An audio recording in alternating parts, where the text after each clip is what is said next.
Lubos siyang ginagalang at tinitingala ng mga tao. Sinasabing siya ay isang ehemplo ng tao na kapag may problema ay pinaghihirapan itong lutasin at ito'y magkakaroon ng tagumpay. Tinutukoy din siya bilang tunay na masipag sa buong daigdig ni Benson. Siya si Don Custodio.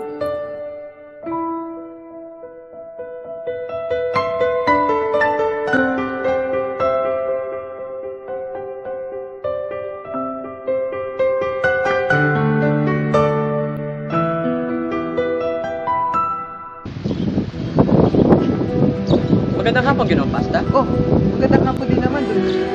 Ano bang may paglilingkod ko sa inyo? Nais ko lang sana magtanong sa iyo kung ano ang aking gagawin upang makaiwas sa mundo sa paraang mabigyang loob ang lahat ng nasa matataas na kapulutan.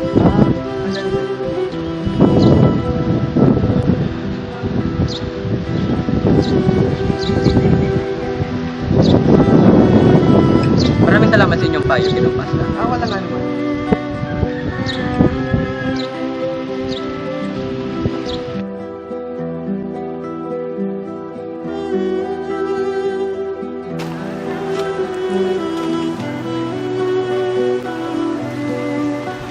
Pepay, gusto ko lang sana magtanong kung ano ang gagawin upang makaiwas sa mundo na paraang mabigyang loob ang lahat ng nasa matataas na kapulutan.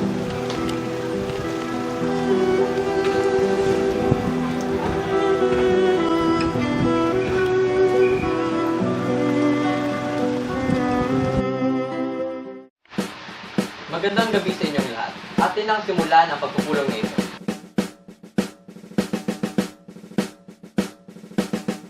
Simulan natin ito sa panukalang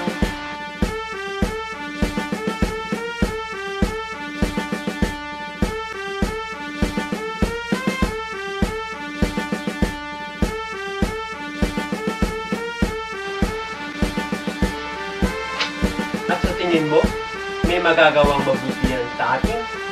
Di ba wala naman?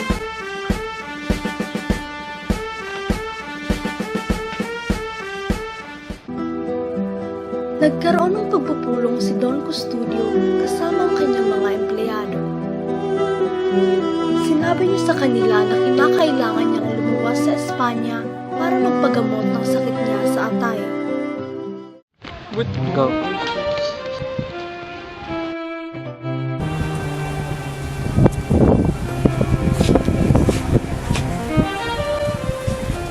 Sino kaya makaharap ng taong magkilala sa kanya? Tingnan niyo siya! Halatang isa siyang injot walang pinag-aralan. Isa siyang dumi sa lipunan ng Espanya. Oo, tama ka. Dapat walang ganyang tao sa ating bansa. Baka tayo maturing ang bansang mapon ng Indio.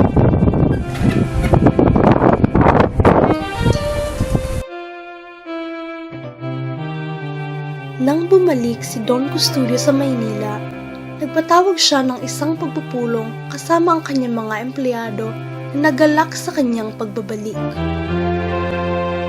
Ayon sa kanya, habang nasa Espanya raw siya, ay marami siyang napuntahang magagandang lugar at natikmang masasarap na putahe ng pagkain.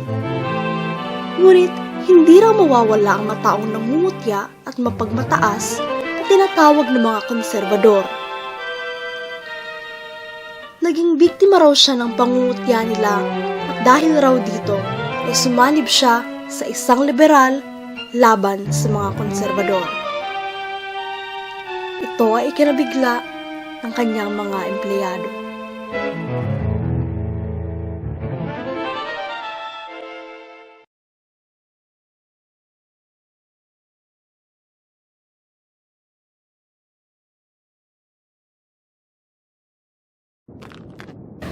Alam mo ba na inutusan ako ng Frances para i-delete itong mga poster na ito para sa pagtatanghal? Magkano naman ang ibinigay nila sa mga pilot? Dapat mong malaman na ang bukikitay ng palabas ay may iuwi sa kumbento.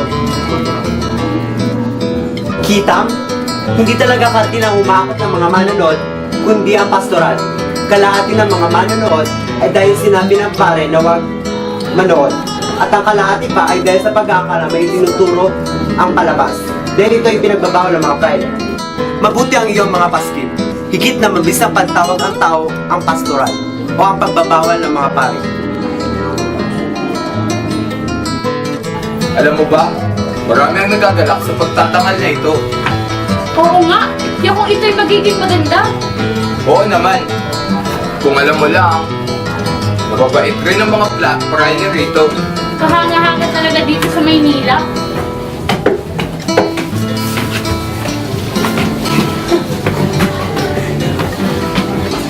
Magandang gabi mga ginoo. Magandang gabi. Gusto mo bang sumama at manood ng pagtatangal? Meron pa kasi kami isang ticket at hindi makakadala si Basili. Sige ba, tara. Tara!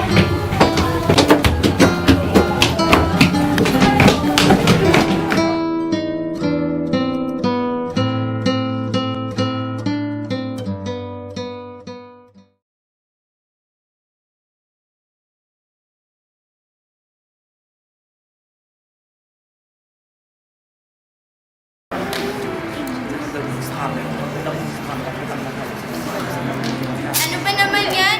Di ba dapat ay alas 8 magsisimula na ang palabas? Abay, lagpas na sa oras ay hindi pa rin nagsisimula. Oo nga, nainip na ako. Wala pa kasi ang Kapitan General kaya hindi pa nagsimula ang palabas.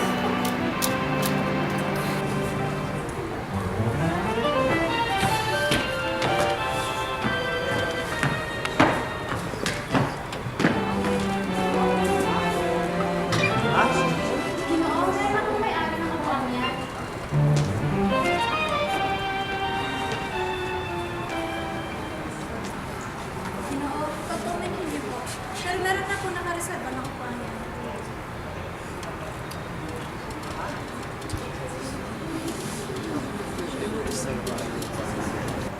Ibigay na hindi na oo na hindi. Ibigay na hindi na oo na hindi. Ibigay na hindi na oo na hindi.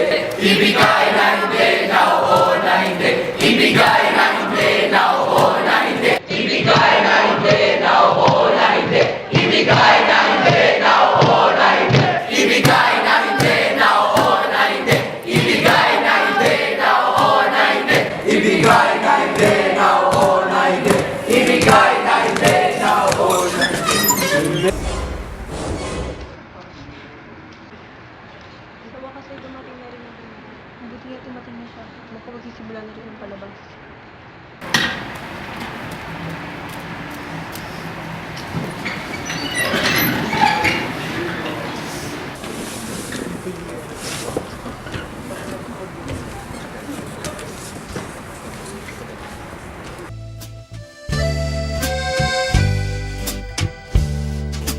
Quand il me prend dans ses bras, il me...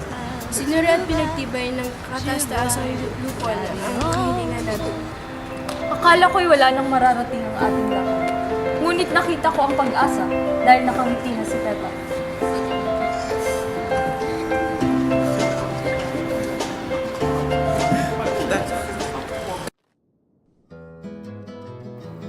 Nakakainis. Bakit makasama ni Paulita ang Pelaez na yan?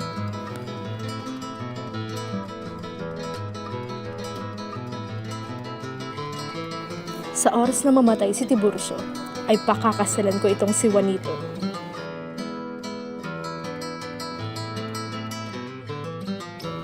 Magpapaliwanag ako sa iyo mamaya, Isagani. Patawad.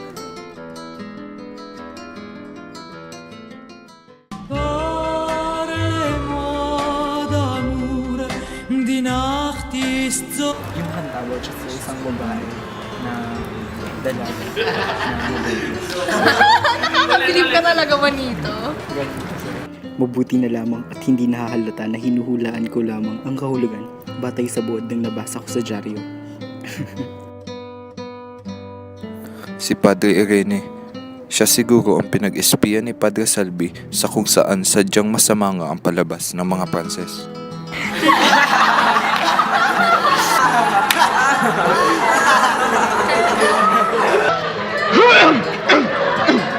Paalisin ang tisi ko!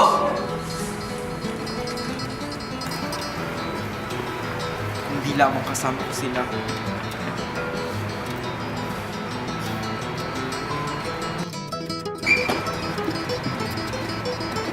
Ano bang palabas na iyan?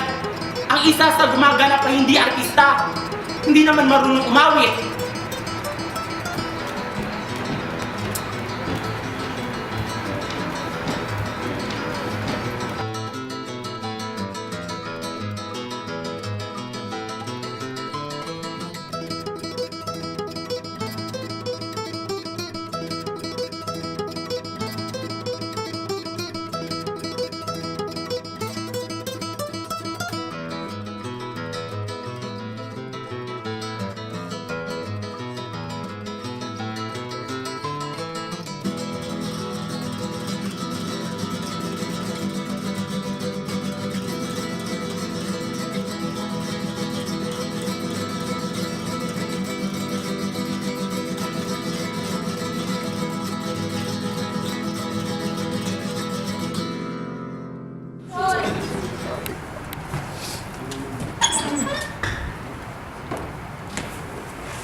Sulat ito ni Don Custodio kay Pepay. Sabi rito, sinang-ayunan na kanina ni Don Custodio ang kahilingan nating mga estudyante ayon sa paraang gusto natin. Bagamat sinang-ayunan na ang ating paaralan, ito na may mapapasa ilalim tayo sa Universidad ng Santo Tomas at pamamahalaan ng Dominico.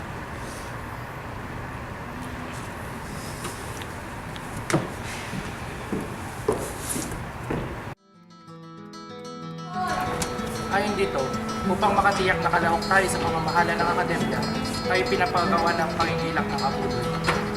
Tungkulin din natin ibigay sa ingat yaman ang napili natin sa mga kasiwa. Tapos, bibigyan lamang tayo ng ingat yaman. Kung gayoy, mga kabesa di barangay tayo. Iniiwak pa tayo ni Padre Irene na magdiwang sa isang salo-salo sa konsulado. Sige, magdiriwang tayo sa isang pansiteria, pinaglilingkuran ng mga iksip ng lugar.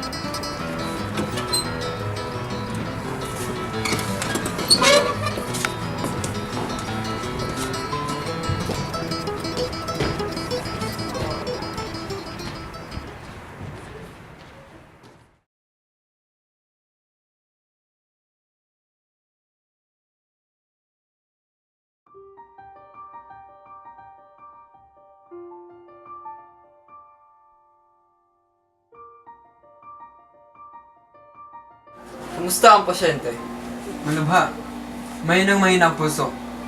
Halos hindi tumitibok ang puso at walang ganang kumain. Kalat na sa buong katawan ang lason. Maring mamatay bukas o makalawa.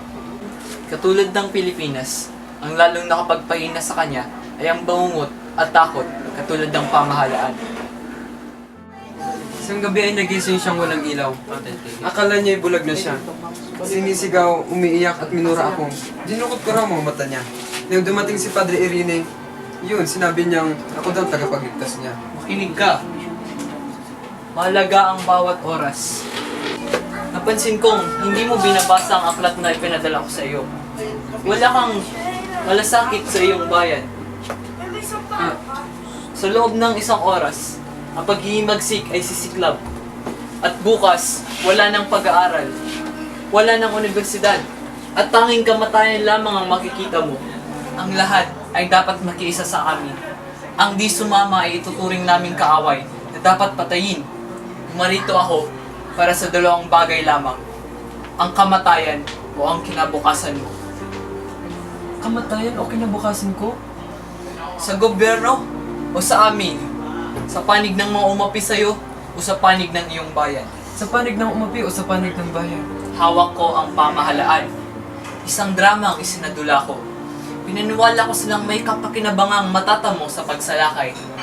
Ang gabing iyon, habang nalilibang sila sa panonood, ang mga matataas na kawani ng pamahalaan at miyembro ng lipunan ay kinausap ko ang mga lider ng hukbo at sinabing inutos ng general ang pagsalakay. At sa iba naman, sinabi kong utos yan ng praile. May mga sasama sa paghihimagsik na binayaran at pinangakuan ng trabaho. At ang iba naman sasama dahil inapi. Magpasya ka. Anong gagawin ko? Pagkat ako ang namumuno ng pagkagulo, Pinakikiusap kong samantalahin mo ang pagkakataon. Pamunuan mo ang isang pangkat at lusubin niyo ang Santa Clara. Kunin mo roon ang isang taong ikaw lang ang nakakilala, bukod kay Kapitan Tiago, si Maria Clara. Huli na kayo! Anong ibig mong sabihin? Namatay si Maria Clara noong ika-6 ng hapon. Naroon ako sa kumbento para makipagbalita kaya ako nabatid. Nang bumalik ako ay nakita ko ang liyam ni Padre Salvi na padala kay Padre Irene na siya napabasa ng kay Kapitan Tiago. Hindi! Hindi pa siya patay! Buhay si Maria Clara! Ililigtas ko siya ngayong gabi! Isang araw na siyang may sakit. Madalas ko nga siyang dalawin sa kumbento para makibalita. Narito, basahin niyo ang liyam ni Padre Salvi na padala kay Padre Irene. Magdamag umiyak si Kapitan Tiago. Nagdanangis. Hawak-hawak ang retrato ng anak. At pagkatapos, umithit ng napakaraming apyan. Tugtog ang kanyang agunyas kaninang hapon. Patay na, ni hindi ko nakita. Namatay nang natitiis. Namatay nang hindi niya man lamang nalalaman na ako'y nabubuhay para sa kanya. Kaawa-awang tao.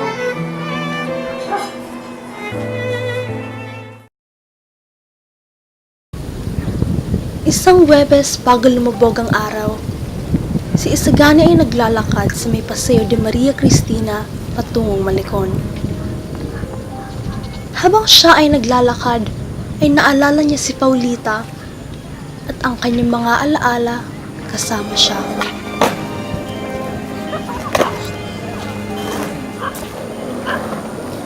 Ay! Ibig kong mamatay at mauwi sa wala. Iwanan ang aking bayan at ang dakilang pangalan. Ipagtanggol siya sa mga dayuhan at pagkatapos tanlawan ang aking bangkay sa mga batong buhay sa dagat. Ay, kung ang mga liberal sa Espanya ay katulad sa mga naririto, malalaman ng inang bayan kung sino ang mga tapat sa kanya.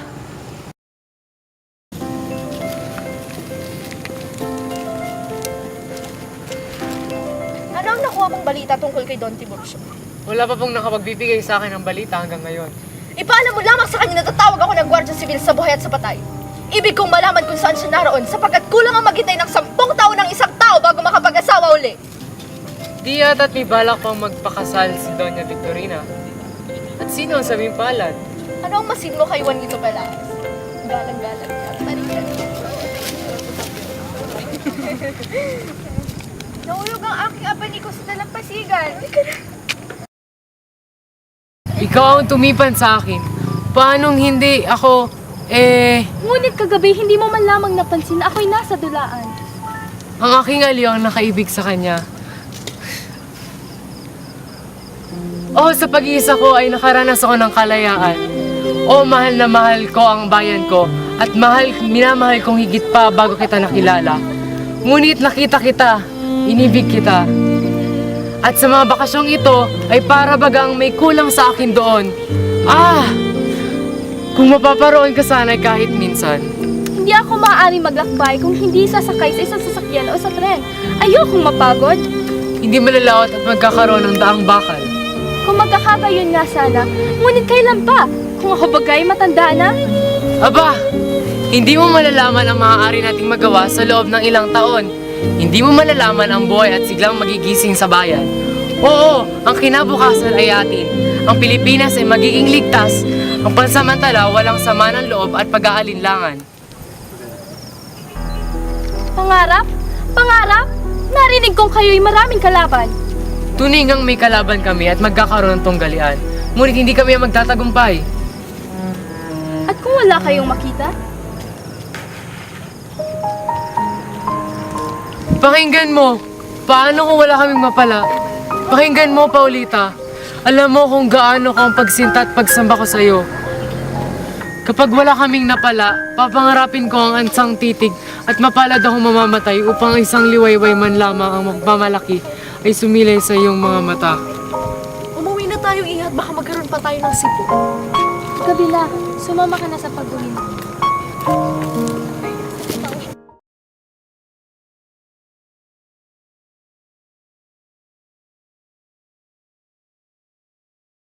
Alam niyo ba yung bago palabas ni Maria Bernabé? Oo, maganda niya talaga to. Ano ba nangyari kay Boba? Ewan, basta mas pito ata.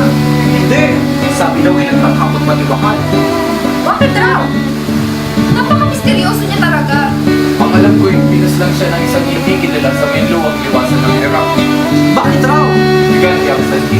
Nakapagtataka naman, alam niyo ba, yung kura sa bayan namin, kasangkot sa isang kasamaan. Doon din nga sa amin. Kay Inam na paunawa, nakapagkikilala ang pagtitiwala sa pulutong ano. At nako, ang tula. May papalagay na si Don Tiburcio ay nag-iisang tula. Dalawang paa, ang isa ay mas mahaba kaysa sa isa na pinamamagitan ng dalawang tungkod. Pag nakita iyan ni Isagani, ay aalay sa kanyang magiging ali. Narito si Sagani.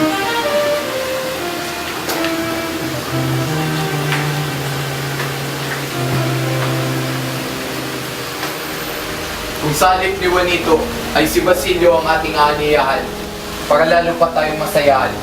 Atin siyang lalamuin upang magsalita ng ilang lihim. At bakit? May lihim bang tinatago si Basilio? Oo, at ang sabihin mo yung mga lihim na mahalaga. May mga hiwaga ang nakabatid. Ang bataang nawala, ang mongha. Mga Ginoo,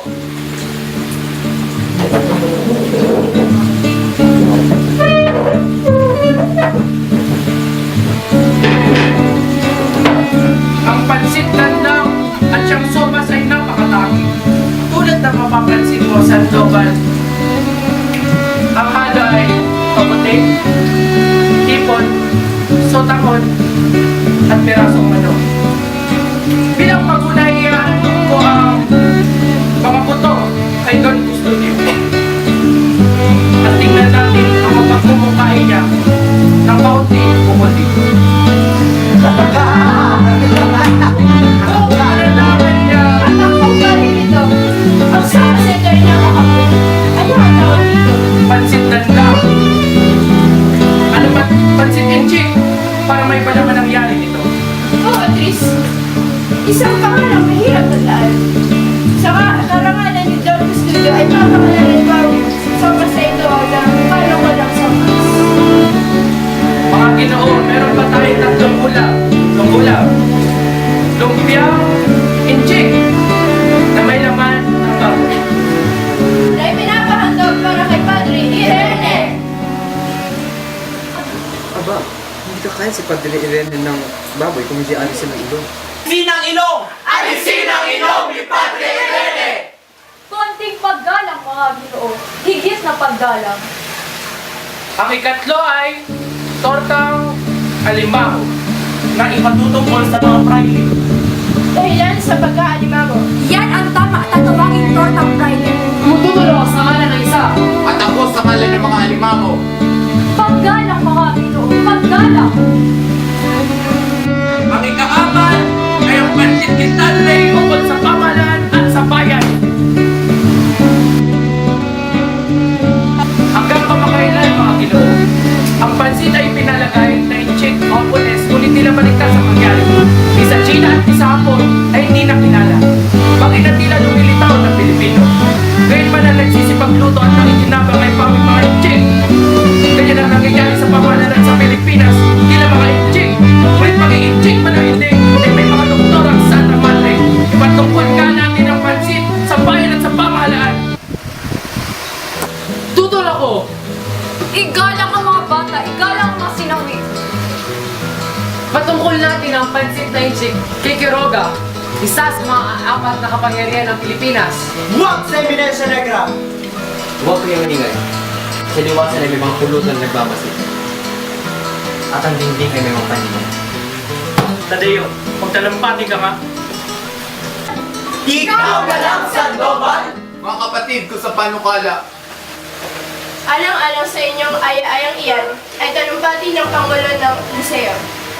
sa tawag ng iyong masiding pagnanais na malaman ng butas na iniwan sa aking isip, ng isang maginoong dakila dahil sa kanyang aral kang Kristiyano at mga kababaiang kaisipan, at mga panukala na karapat-dapat magkaroon ng katiting na alaala. Ano ang masasabi sa inyo ng isang katulad kong hindi pa nanananghali? May isang ulam, mga Ginoo, na kayamanan ng isang bayan, na ngayon ay tudlaan ng paghamok at pagkutya ng lahat. Ulam na pinag-aagawan ng kutsarain ng lalong dayukdok at masatakaw sa mga lupain na sa kanluran ng sandigan. At ng mga taga-silangan din naman. Hindi kailangan ang mga paghadlang. Humihingi ako ng pangungusap. Humingi ako ng patis. Ang lumpia naman ang ibig ko. Makintab na taba ang labis at ang baboy ang loob. Salita ka naman, Pekson. Si Tripa plena laudat Dio, Tripa familica laudabit trato. Kung ang isang butikang bundat ay nagpupuri sa Diyos, isa namang bitukang walang laman ang nagpupuri sa mga praile.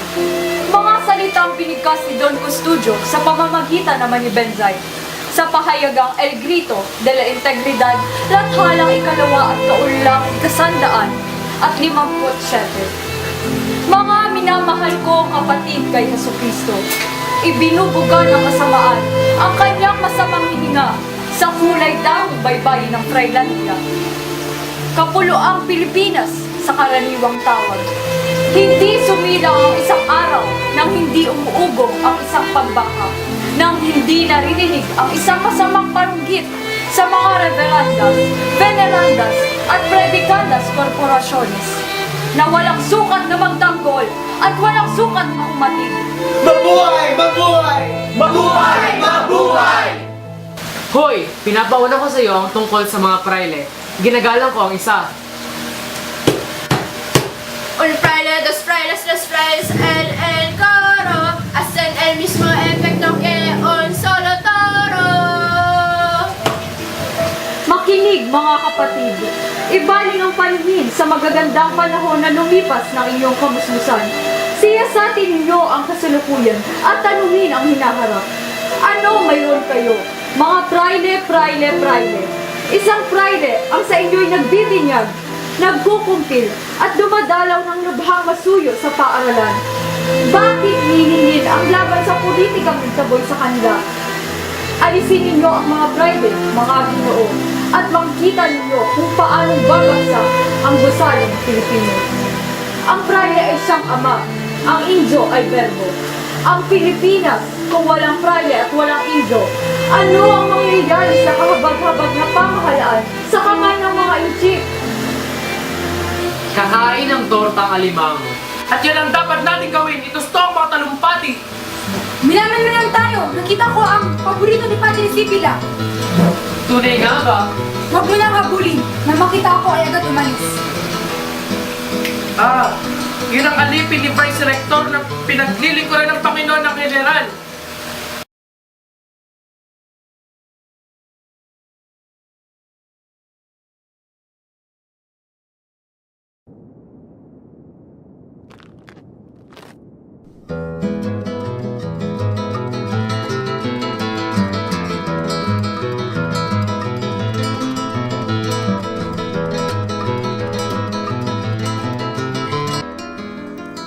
Ako'y nararapat na pumanik na dahil sa marami pang gawain ang naghihintay sa akin.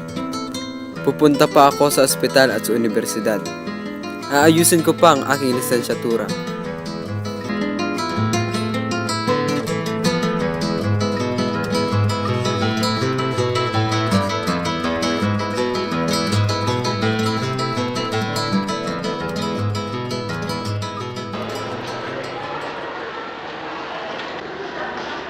Gandang umaga po. Tila napakaaga niyo naman.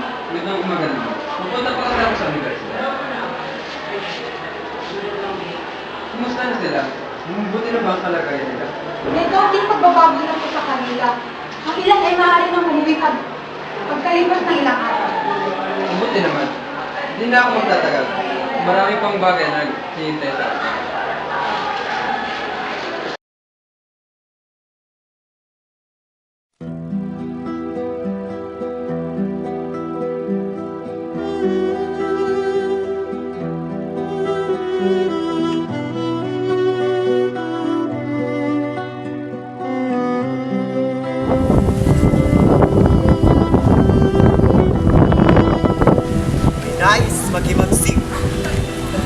Ba't nagkakaganito ang mga tao?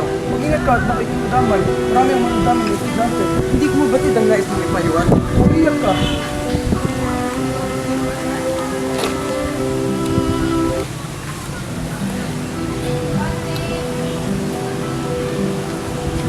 Masaya. Dinaluan mo pang piging kagabi?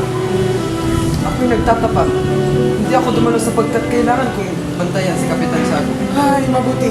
Wait, kasabi kayo sa organisasyon, hindi ba? Ako po ay nagbayad ng pagkasapian. Kung gayon, umuwi ka na. Sirain mo lahat ng kasulatan magdadaan sa iyo. Simon, may kinalaman ba siya dito? Wala. Ang mga alas ay nahihiga. Siya'y nasugatan ng isang ikilang tao. Mabuti. Sa Kabilang Taris kaya, may samput bang tulisan? Wala! Poor estudyante! Nakatagpo ng mapaskin na mapangimagsik!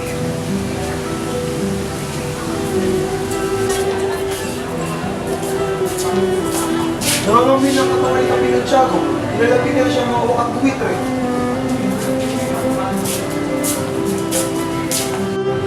Kapanganga ka naman. Baka madamay tayo. May mga estudyante raw na pupugutan ng ulo. May pabibiling ko raw sa atin. May iba na may ibabagsak. Ako naman. Nangangamba ako. Walang klase, walang klase. Mabibilanggo ang lahat ng nasa kapisanan ng estudyante. Magdiwang, walang pasok.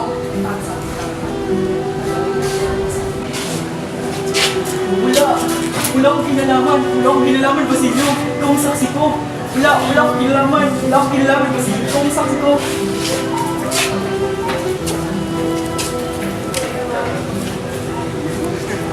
Hindi ko maintindihan kung bakit sa napakaliit na pangyayari magkakawatak-watak tayo. Niyan lang ba nagkaroon ng kabataan pinagtanggol ng kanyang kalayaan? Sino gumawa ng ganong kasamang mga babala? Bayaan natin silang umalam niyan. Kung saan naroon ang panganib, doon tayo dahil naroon ang ating karangalan. Kung isinasaad sa mga paski ay para sa ating karangalan, tanggapin natin at pasalamatan.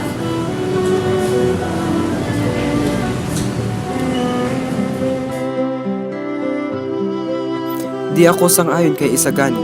Mabuti pa'y pumunta na ako kay Makaraig para makapangutang. Ang aking naipon ay naipanubos ko na kay Huli. Kailangan ko ng panggugol para sa aking pagtatapos.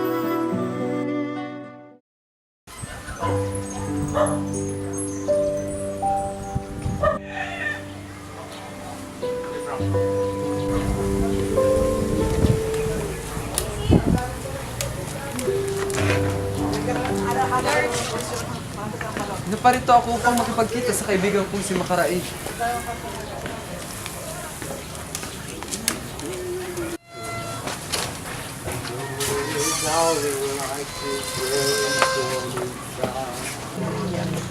Marangal na pagkatao.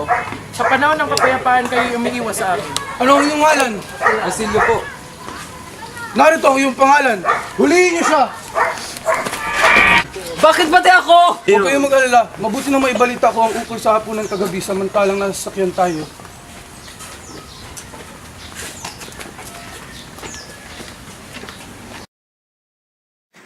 Nais ko maghiram ng salapi para sa... Shh! Huwag kang mag-alala. Maaasahan mo ako. Sa araw ng ating panunumpat pagtatapos ay aanyayahan natin ang kabong ito. Pasok! Pinatawag din raw po ako, Padre Fernando. Maupo ka. Salamat po, Padre Fernando. Ginoong Isagani, narinig ko kayo nagsasalita mula sa aking bintana. Nalulugod ako sa inyong musin na pagpapahayag. Natutuwa akong makita at marinig ang mga katulad niyong may tiwala sa sarili at may sariling opinyon. Kahit yun ay naiba sa akin. Narinig kong nasa piging kayo kagabi. Huwag kayong magkaila. Hindi po ako nagkakaila. Mabuti. Isa kayo sa kakaunting estudyante pinangangatawanan ng sinasabi. Kaya naisip kong sa inyo na lang magtanong. Mahigit 8 taon na akong nagtuturo, ngunit wala pa akong nakitang estudyante nagkaroon ng lakas ng loob upang sabihin sa harap namin ang kanilang isinasa loob.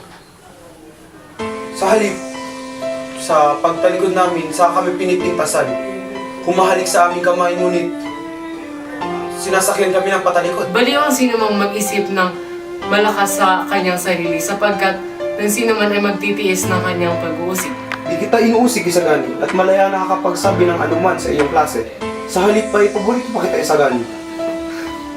Ngunit, Hindi tayo mag-uusap dito ukol at sa ating sarili at pinakikiusap mo na ibahin na ang paksa. Binabawasan hanggat maaari ang pagbibigay ng mga kaalaman sa pagpatay sa sigla at sigasig ng mag-aaral. Walang inaasik sa amin kundi ang kaisipang luma, mga lisyang simulaing kasalungat ng pagkakasulong. Para mga bilanggong gobyerno ang mga estudyante, salat na salat ang mga ito. At para bang bilanggo sa pagkaing inararasyon ng nakasubasta sa pagpapakain. Lampas na sa guhit ng pag-uusap ang mga paratang may sagani. Hindi, Padre. Ang mga praile sa lahat ng orden ay naging mga kontratista sa karunungan at sila ang nagsasabi mismo na kami ay hindi nararapat matuto pagkat baling araw ay magpapahayag kami ng paglaya. Ito'y pagtanggi na ang mga bilanggo ay pakain ng upang di makalabas sa bilangguan. Ang kalayaan ay katambal ng tao at gayon din ang talino at katarungan. Ang pagtanggi ng mga praile ay na maging aming iyan ang dahilan ng kawalan naming mga kasiyahan. Ang karunungan ay hindi pinagkakaloob kundi sa karapat-dapat lamang. Ipagkaloob yan sa mga walang tibay ng loob at kapos sa wastong asal ay taliwas yun sa layunin yun. Kung ano kami ay kung anong ginawa ninyo. Pagpalagay na lang natin ng mga estudyante ay kahit hindi naman ay walang dakilang asal at walang katibayang loob. Sino may kasalanan? Kayo o kami? Kung sa loob ng 3 siglo ay ang mga manggagawa ay wala paling nagagawang magandang palayok, marahil sila ay napakatanga. O masama at marumi ang ginagamit na putik. Kung gayon higit pang napakangal, kung gayong alam naman nilang masama at marumi ang kanyang ginagamit na putik, bakit nagpapatuloy pa ang pagsasayang at ng panahon at di lamang hangal, kundi nanlilin lang at nangnanakaw at dahil alam nang walang ibubunga ang ginagawa niya ay patuloy pa sa pagtanggap ng kabayaran.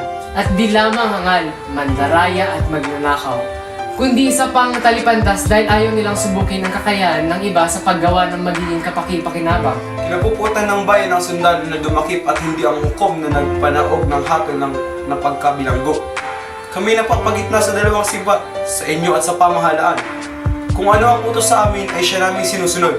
Ang nag-uutos sa pagpapapuntok ay masasabing siya na rin ang naglalagay ng bala sa kanyon. Mali na magtago sa likod ng pamahalaan. Ang ibig kong sabihin, may mga batas na mabuti ang layon ngunit masama ang ibinubunga. Upang maiwasan ang isang pandaraya ay nagpapatibay ng maraming panugpo na pinaglalaroan lamang ng mga mamamayan. Maglagda kayo ng isang batas, kahit sa Espanya, at pag-aralan ng mga tao kung paano ito madaraya. Ngunit nalalayo na tayo sa paksa. Kaya sasabihin ko ang masamang ugali ninyo ay di dapat isisi sa amin, ni sa pamahalaan, kundi sa masasamang pagkakatatag ng aming kapisanan. Ang naghahangad magpatotoo ng lahat ay wala isang napatunayan. Ang mga kapisanan ay nawalan ng pag-ingat dahil sa umaapon na kasaganahan. Opo, may pumpilit na sila ay mag-aral. Katungkulan ng bawat tao na hanapin ang kanilang kaganapan ng pagkatao. Natutubo sa tao na linangin ang kanyang talino at lalong matindi ang nais na ito dahil ito ay hinahadlangan. Ang bumubuhay sa pamahalaan ay humihingi sa pamahalaan ng liwanag upang lalong makatulong sa bansa. Pamahalaan na rin at ang mga praile na rin ang pumpilit na kaming mga Indio ay maghanap ng karunungan dahil sa inyong pag-alaglahi sa amin sa kawalang pinag-aralan at kamangmangan. Kami iyong inuhubaran at pagkatapos ay pinagtatawanan ninyo ang aming kahihiyan.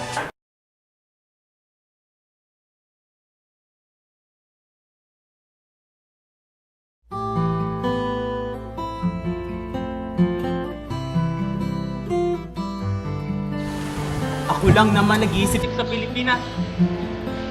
Ang pag-aaral ay masama. Tingnan niyong mabuti ang resulta ngayon. Ang Maynila ay punong-puno ng takot. Asan ba si Bon? Nandito na po tayo sa lugar niya. Pero kanyang sambit na ayaw niya daw pong makipagkita. Doon ko si Jo asan? Hindi po tumatanggap na panoorin sa Dr. Studio.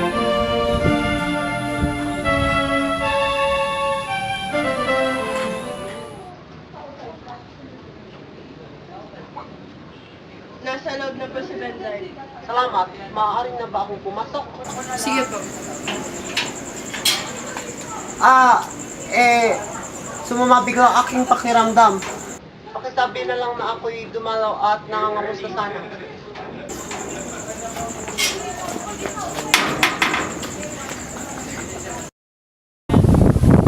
Grabe na ang kaguluhan ito. Wala kang pupuntahan. Pakita lang naman nila yan. Paano po ka rin matatapang? Kung umanap ka ng isang batalyong may sable at kanyon, matatakot at magsisiwirin sila sa kanilang mga bahay.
Hindi ako naniniwalang merong mga maskil. Gawa-gawa lamang yun ni Padre Salvi. Hindi!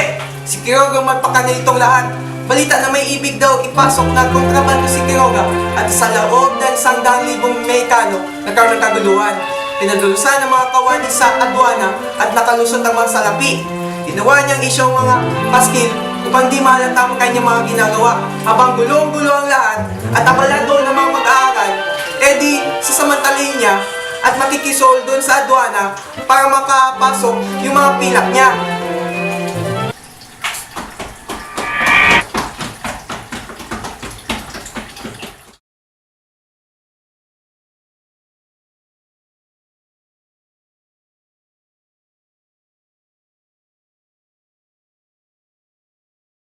Maano, ang mga paghigpit ay para roon lamang sa mga walang ibabayan.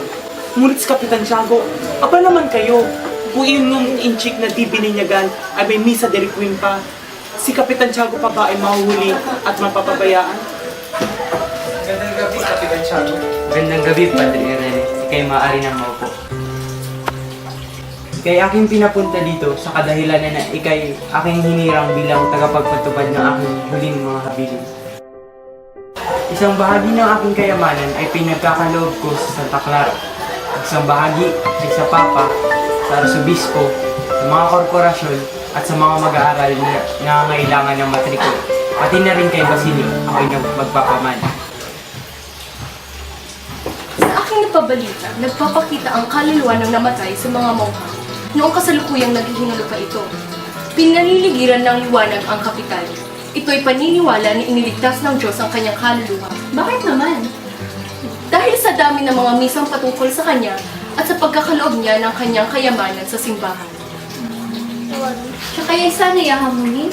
Sino man ang matatalo sapagkat ito'y nagdudulot ng samaan ng loob at sa langit ay hindi pa hinuntulot ang samaan ng loob. Walang kwentang paglalaban kung walang talo at walang panalo na sa bagay na kinasasat ng labanan. Kaibigang Martin, mapaparusahan ka sa impyerno sapagkat hindi ka naniniwala sa kapangyarihan ng Diyos. Kaya mula ngayon, tandaan mo na hindi na ako makipagmonte sa iyo o makikibakas sa anumang wego. Damit Franciscano ipasuot sa kanya dahil meron ako isang luma at nagpinagpin na bigay sa akin ng isang prayleng sinukian ko ng 36 na piso.